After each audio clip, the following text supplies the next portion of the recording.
संघर्ष ही जब पहचान बन जाए और शब्द ही जब ताकत, तब जन्म लेती है एक समाज में नई कहानी की। आज महिला दिवस के इस मौके पर मैं बात कर रही हूँ एक ऐसे शख्स की जो सिर्फ पहचान नहीं है, जो ताकत है हर महिला के लिए। आज हम बात करेंगे एक ऐसी महिला की जो खुद एक कहानी है, जिन्होंने अपनी लाइफ अपने ही दम पे अपने संघर्षों से जीती है। उनका नाम है कंचन खन्ना जी। आज हम उनसे उनके संघर्ष के बारे में जानेंगे। यहाँ मैं अपनी एक कविता की कुछ पंक्तियाँ आपके सामने रख रही हूँ। शीर्षक है चिड़िया। यहाँ भाव ये है कि आप किस तरह परिस्थितियों से उबरने का, एक चिड़िया के माध्यम से। मैं एक ऐसी चिड़िया हूँ जिसे पर काट कर उड़ने की आज़ादी दी गई है। मैं एक ऐसी चिड़िया हूँ जिसे पर काट कर उड़ने की आज़ादी दी गई है। मेरे सामने दूर तक फैला खुला नीला आसमान है उड़ने के लिए, और है एक पूरी दुनिया देखने के लिए। पर मैं जानती हूँ कि मेरे ये पर जो काट दिए गए हैं, पर मैं जानती हूँ कि मेरे ये पर जो काट दिए गए हैं, इनके सहारे मैं फुदक तो सकती हूँ यहाँ से वहाँ कुछ दूरी तक, लेकिन उड़ नहीं सकती।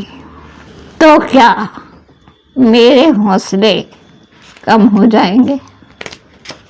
तो क्या मेरे हौसले कम हो जाएंगे और रह जाएगा अधूरा मेरा दुनिया देखने का सपना? नहीं, ऐसा नहीं होगा।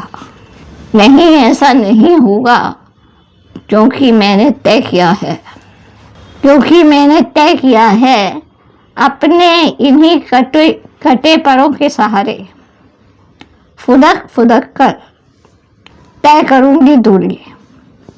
फुदक फुदक कर तय करूँगी दूरी, देखूँगी अपने हिस्से की दुनिया अपनी इन नन्ही नन्ही आँखों से। मैम, आप ऐसी परिस्थिति में भी इतने संघर्ष के साथ, इतने कॉन्फिडेंस के साथ कैसे अपने लाइफ को मैनेज करती हैं?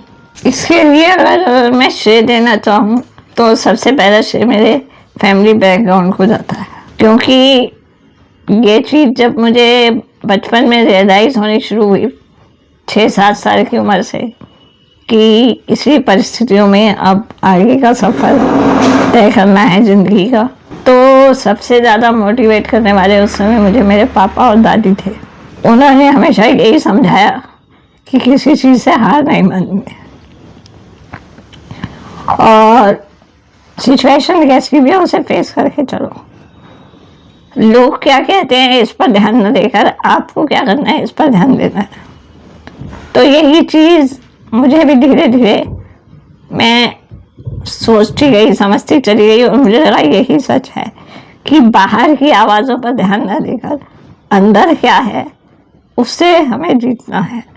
और यही जब हम अंदर पे अपने आप पर कॉन्फिडेंस में आ जाते हैं तो बाहर किसी चीज़ की परवाह नहीं रहती। बहुत अच्छी बात आपने बताई, लेकिन ये बताइए कि आपकी जो ये शुरुआत है वो कैसे हुई? आपकी स्कूलिंग? मैंने जैसा बताया कि मेरी स्कूलिंग नहीं थी कोई। मेरा जितनी भी स्टडी चली है वो सेल्फ में चली है। अच्छा। घर पर जैसे कि हम बड़े बड़े लेखकों के बारे में पढ़ते हैं 19th सेंचुरी के, 18th सेंचुरी के, कि स्वाध्याय चलता था, तो वही स्थिति मेरे साथ भी थी। मेरे पेरेंट्स मुझे घर पर ही पढ़ाते थे, और मोटिव सिर्फ उस समय इतना था, लॉन्ग टर्म मोटिव नहीं था, बस इतना था कि कभी बैठ के खाली में बुक्स पढ़ लो, रामायण पढ़ लो। और अब तो मोबाइल का दौर है, उस समय लेटर्स, चिट्ठी पत्री, तो ये सब चीज़ों के यूज़ के लिए, मन लगाने के लिए आप अखबार पढ़ लेंगे। तो ये सब सोच के उन्होंने कहा कि कुछ अच्छा सीखेंगे तो पढ़ाई पर थोड़ा कंसंट्रेट करो, बस यही चीज़ थी। मैम, इतना डिफ़िकल्ट लाइफ में भी एक लिखने की, जब आप शब्दों को अपनी ताकत बना लेते हैं, जब शब्द आपकी आवाज़ बन जाता है, ऐसा कैसे लगा कि आपको कि मुझे अपने शब्दों को ही एक किताब में बदल देना है, उसके अपनी शब्दों को एक एक आवाज़ दे देनी, कहानी दे देनी है। ये चीज़ भी अभी मैं सही बताऊं तो एजुकेशनल लाइफ मेरी ठीक से शुरू भी नहीं हुई थी, मगर जैसा कि शौक़ बहुत था कि अलग अलग मैगजीन्स पढ़ना, ये सब न्यूज़पेपर, तो घर पर हमारे जैसे किराएदार वगैरह रहते थे, तो उनमें भी काफ़ी एजुकेटेड लोग होते थे, तो उनसे जुड़ना, और जब भी कभी पॉलिटिक्स या क्रिकेट इन चीज़ों को लेकर या मैगजीन्स को लेकर चर्चा होती थी, तो उनमें से एक दो लोगों ने मुझे ये सजेस्ट किया, जब आप इतना अच्छा सोचती हो तो शायद लिख भी सकती हो। तो शुरू में मुझे रियलाइज़ नहीं हुआ, मैंने कहा कैसे कि पढ़ना अलग चीज़ है किसी को और लिखना एक अलग चीज़। तो लेकिन फिर मैंने इस चीज़ को कोशिश करके तो थोड़ा बहुत डायरी में लिखना शुरू किया। फिर वो डायरी ऐसे ही पड़ी रहती थी, बस मेरे भाई बहनों तक सीमित थी, उसका कोई ज़्यादा यूज़ नहीं था। लेकिन बाद में जब मैंने प्रॉपर एजुकेशन मेरी शुरू हुई हाई स्कूल से, जब तो उसके बाद जो मेरे टीचर मुझे पढ़ाने आते थे, एक दिन ऐसे ही हिंदी काव्य पढ़ाते समय ये बात उनके सामने आई कि मेरी सिस्टर ने बोल दिया कि ये खुद भी लिखती है। तो उन्होंने कहा कि तुमने कभी मुझे दिखाया नहीं, हाई स्कूल से इंटर आ गया, तुमने कभी नहीं बताया कि कंचन तुम लिखती भी हो। तो मैंने कहा सर मुझे नहीं लगता कि उसमें ऐसा कुछ ख़ास है कि मैं किसी को बताऊं। लेकिन उन्होंने मुझसे मेरी डायरी ली और पढ़ा और मुझे एनकरेज किया।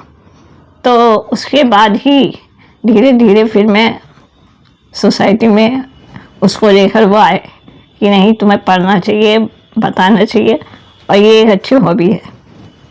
मैम आजकल लोग जो हैं छोटी छोटी परेशानियों से हार मानने लग जाते हैं, छोटी छोटी चीज़ों पे अपने आप को ख़त्म करने की बात तक सोच लेते हैं, लेकिन इस परिस्थिति में आपने अपने आप को निखारा। क्या कहना चाहेंगे आप उन महिलाओं के लिए? ये बात सिर्फ महिलाओं पर लागू नहीं होती, ये सभी पर है। कोई भी व्यक्ति जब सही दिशा नहीं चूज़ कर पाता, कोई सही एम आपके सामने नहीं होता, तो हम इन चीज़ों में जाते हैं, हम डिप्रेस होने लगते हैं।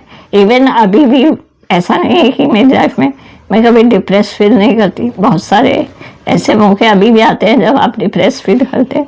लेकिन उस डिप्रेशन में कभी कभी हम ये भी सोचते हैं इवन कि शायद सुसाइड या मर जाना ज़्यादा बेहतर है। मगर फिर ये भी प्रश्न उठता है, अगर हम देखें यदि हमने अपने अच्छा हमारे पास एजुकेशन है या एनवायरनमेंट हमारा अच्छा है, तो हम ये भी फील करते हैं कि एक चीज़ मुझे शुरू से रियलाइज़ कराई गई कि जब कभी आप ऐसे उसमें जाने लगो तो ये देखो कि आपके पास क्या है, ये मत देखो कि क्या नहीं है।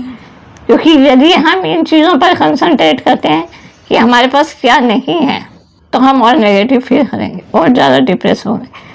और अगर हम ये सोचना शुरू करते हैं कि हम किस स्थिति में दूसरों से बेटर हैं, तो वो चीज़ हमें पॉजिटिविटी की तरफ ले जाती है। और यही थोड़ा सा डिफरेंस है। अभी भी कभी डिप्रेशन महसूस करती हूँ तो मैं उन चीज़ों पर ध्यान लगाना शुरू करती हूँ कि जो चीज़ें किसी और के पास नहीं है लेकिन मेरे पास हैं। जी बिल्कुल, जो वो नहीं कर सकते लेकिन मैं कर सकती हूँ। जी।